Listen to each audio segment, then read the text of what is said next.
சேகர் பாபு அவருக்கு சரியான ஒரு தண்டனையை கொடுத்த முருகப்பெருமான் கடவுள் இப்பெல்லாம் சாமியை பார்க்க முடியாதுங்க, நீங்கள் கிளம்புங்க அப்படின்னு சேகர் பாபு முருகரை தரிசனம் பண்ண வந்திருக்காரு. ஆனால் கிட்டத்தட்ட பல மணி நேரம் அலக்கழிக்கப்பட்டு சாமியை பார்க்க முடியாது அப்படிங்கிற அந்த நிலைமைக்கு தள்ளப்பட்டு கிளம்பவும் ஆரம்பிச்சிருக்காரு சேகர் பாபு சாமி தரிசனம் பண்ண வந்திருந்தப்ப. ஸோ அப்படி சேகர் பாபு அவர் எந்த கோயிலுக்கு போயிருந்தார், அவர் சுவாமி தரிசனம் செய்ய விடாமல் தடுத்தது யார், கடைசியாக என்னதான் ஆச்சு, சுவாமி தரிசனம் பண்ணாரா இல்லையா, எல்லாரும் முன்னாடியும் அசிங்கப்பட்ட சேகர் பாபு அப்படின்னு நேற்று அறநிலைத்துறை முன்னாள் ஆட்சியில் அறநிலைத்துறை அமைச்சராக இருந்த சேகர் பாபுவுக்கு முதலமைச்சர் விஜய் அவரால் தற்போது கிடைச்ச மிகப்பெரிய ஒரு அவமானம். அதை பற்றி தான் இந்த வீடியோ ஃபுல்லாக பார்க்க போகிறோம். வீடியோவை ஸ்கிப் பண்ணாமல் பாருங்கள். ஸோ இதுக்கு முன்னாடி திமுக ஆட்சியில் அறநிலைத்துறை அமைச்சராக இருந்த சேகர் பாபு அவர் பண்ணாத அட்டூழியம் கிடையாது அப்படின்னு கோவிலுக்கு போகக்கூடிய பக்தர்கள் எல்லாருமே சரமாரியாக சேகர் பாபு அவர் மேலே பல குற்றச்சாட்டுகளை சொல்கிறத நம்ம பார்த்துருக்கோம்.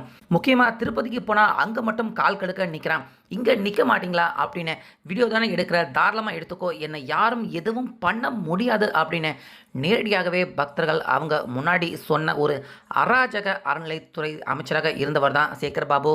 இப்படி இருக்க திருப்பதியில் நிற்கிற திருச்செந்தூரில் நிற்க மாட்டியா அப்படின்னு பக்தர்களை பார்த்து கேட்ட இந்த சேகர் பாபுவுக்கு இப்போ முருகப்பெருமான் அவரே பார்த்தீங்கன்னா சரியான தண்டனை நேற்று கொடுத்துருக்காரு.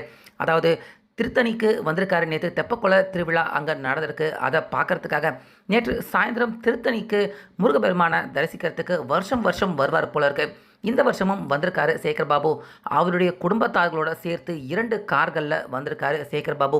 ஸோ அங்கே கரெக்டாக டோல்கேட்டு செக் பாயிண்டில் காவல்துறை அதிகாரிகள் அவரை நிப்பாட்டியிருக்காங்க. நிப்பாட்டிட்டு நீங்கள் இப்போல்லாம் மேலே போக முடியாதுங்க, உங்ககிட்ட சிறப்பு அனுமதி சீட்டு இருக்கா அப்படின்னு காவல்துறை அதிகாரிகள் கேட்டிருக்காங்க. அதுக்கு சேகர் பாபு, நான் இதுக்கு முன்னாடி அறநிலைத்துறை அமைச்சராக இருந்தவர்ப்பா, தற்போது சட்டமன்ற உறுப்பினர் நாம்ப்பா அப்படின்னு சொன்னதுக்கு, இல்லைங்க அந்த ஸ்பெஷல் பர்மிஷன் எல்லாம் இருந்தால் பார்த்தாது, சிறப்பு டிக்கெட் இருக்கணும், இல்லைனா நீங்கள் இங்கே காத்துக்கிட்டு தான் இருக்கணும், நாங்கள் சொல்கிற வரைக்கும் நீங்கள் மேலே போக முடியாது அப்படின்னு காவல்துறை அதிகாரிகள் சொல்லியிருக்காங்க. ஸோ அதுக்கப்புறமா அந்த காவல்துறை அதிகாரி பார்த்தீங்கன்னா தன்னுடைய ஃபோனை எடுத்து மேலே இருக்கிற அதிகாரிகள் அவங்கக்கிட்ட விசாரணை பண்ணியிருக்காங்க. சேகர் பாபு அப்படின்னு யாரோ வந்திருக்காங்க, அனுப்பலாமா அப்படின்னு மேலே இருக்க அதிகாரிகள் அவங்க கிட்ட கேட்டால் அவங்களும் பார்த்தீங்கன்னா திருத்தணி கோவிலுக்கு மேலே இருந்த அதிகாரிகள் இல்லை அவரை அனுப்ப வேண்டாம் அப்படின்னு சொல்லியிருக்காங்க. அதனால் சேகர் பாபு அவரை இப்போதைக்கு அனுப்ப முடியாது, மேலே இருக்கிற அதிகாரிகள் உங்களை வர வேண்டாம் அப்படின்னு சேகர் பாபு அவர்கிட்ட சொல்லியிருக்காங்க.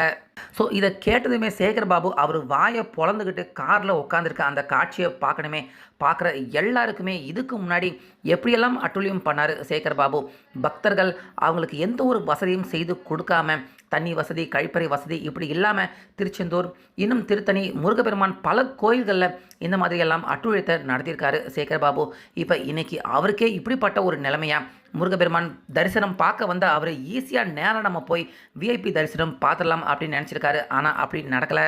உடனே கோவில் சம்மந்தப்பட்ட ஒரு சில பேர் சேகர் பாபு அவங்களுக்கு தெரிஞ்சவங்க இருந்திருப்பாங்க போல இருக்கு, அவங்க இவரை விடுங்க மேலே, இவர் இப்போதைக்கு சட்டமன்ற உறுப்பினர், அந்த மரியாதைக்காவது இவரை மேலே விடுங்க அப்படின்னு அதிகாரிகள்கிட்ட போலீஸார்கள்கிட்ட சொல்லியிருக்காங்க. ஆனால் போலீஸார்கள் இவர்கிட்ட சிறப்பு அனுமதி இல்லைன்னா கண்டிப்பாக அனுப்ப முடியாது, நிச்சயம் 1 மணி நேரமாவது கண்டிப்பாக காத்திருக்கணும், அதுக்கப்புறமா கூட்டம் குறைஞ்சதுக்கு அப்புறமா தான் இவரை அனுப்ப முடியும் அப்படின்னு சேகர் பாபு அவர்கிட்ட சொல்லியிருக்காங்க. கோவில் சம்மந்தப்பட்ட ஒரு சில பேர் வந்திருக்காங்க, அவங்ககிட்டையுமே இதை தான் போலீஸார்கள் சொல்லியிருக்காங்க. இதனால் சேகர் பாபு கிட்டத்தட்ட 1/2 மணி நேரம் வரைக்கும் காத்திருந்திருக்காரு. அதுக்கப்புறமா 3/4 மணி நேரம் வரைக்கும் கூட காத்துட்டு இருந்திருக்காரு. சரி, இனிமேட்டும் நம்மளை அனுப்ப மாட்டாங்க போல இருக்க, தேவையில்லாமல் நம்ம வெயிட் பண்ண வேண்டாம் அப்படின்னு சேகர் பாபு அவர் புறப்பட முயற்சி பண்ணியிருக்காரு, புறப்பட தயார் ஆகிட்டார். அதுக்கப்புறமா இல்லைங்க இன்னும் ஒரு 10-15 நிமிடம் காத்திருந்தீங்கன்னா அனுப்புறதுக்கான வாய்ப்பு இருக்குது அப்படின்னு காவல்துறை அதிகாரிகள் சொன்னதுக்கப்புறமா கடைசியாக 1 மணி நேரம் காத்துட்டு இருந்துட்டு அதுக்கப்புறமா சேகர் பாபு பார்த்தீங்கன்னா அவர் அனுமதிக்கப்பட்டிருக்காரு மலை மேலே. ஸோ இப்படி கடந்த திமுக ஆட்சியில் சேகர் பாபு மக்கள் எல்லாரையுமே நிற்க வச்சுட்டு அவர் மட்டும் கோவிலுக்கு உள்ள கருவறை வரைக்கும் போயிட்டு செல்ஃபோன் எல்லாம் வச்சு பேசிக்கிட்டு ஒரு முறையான சுவாமி தரிசனம் பண்ணாமல் இஷ்டத்துக்கு எல்லா கோயிலுமே என்னுடைய கோயில் அப்படிங்கிற மாதிரி திமிரா சேகர் பாபு அவர் செய்கிற பல காட்சிகளை நம்ம பார்த்துருக்கோம். முக்கியமாக பக்தர்கள் அவங்கள அவமானப்படுத்துகிற மாதிரி பேசியிருக்காரு.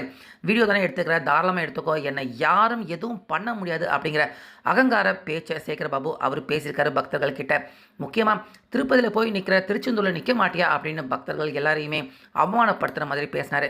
ஆனால் இன்றைக்கி அவரை முருகர் தண்டிச்சிருக்காரு. திருப்பதியில் நிற்கிற இங்கே நிற்க மாட்டியா அப்படிங்கிற மாதிரி சேகர்பாபு அவரையே 1 மணி நேரம் காக்க வச்சிருக்காரு முருகர். ஸோ இவ்வளவு சீக்கிரம் சேகர்பாபு அவருக்கு இப்படிப்பட்ட ஒரு தண்டனை விஜய் அவருடைய ரூபத்தில் முருகப்பெருமான் கொடுப்பாரு அப்படின்னு கண்டிப்பாக யாருமே எதிர்பார்த்துருக்க மாட்டாங்க. சேகர்பாபு அவருக்கு இன்னைக்கு கோவிலில் ஏற்பட்டிருக்க இந்த அவமானம், இந்த நிலைமையை பற்றி உங்கள் கருத்து என்ன அப்படிங்கிறத கமெண்ட்டில் சொல்லுங்கள்.